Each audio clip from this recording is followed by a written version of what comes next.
Welcome to Man Does Tech, where I solve the problems you didn't even know you had. You begin by opening Google Publisher Center and signing in with the Google account that manages your site.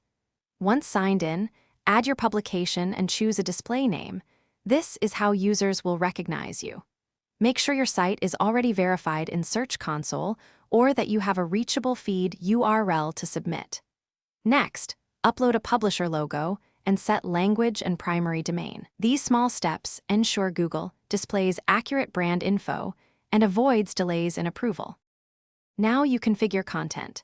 Create feeds for web or RSS and map site sections to Publisher Center categories.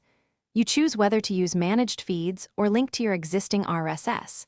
Each option controls how articles appear. Then set country and language targeting and apply labels for sections like news or opinion so Google classifies content correctly. Once mapped, validate each feed URL and preview a few sample articles. This checks formatting and metadata and prevents common display issues down the line. Finish by reviewing all publication settings and clicking Submit so Publisher Center processes the feed and metadata. Once submitted, monitor the publication status and watch for processing errors.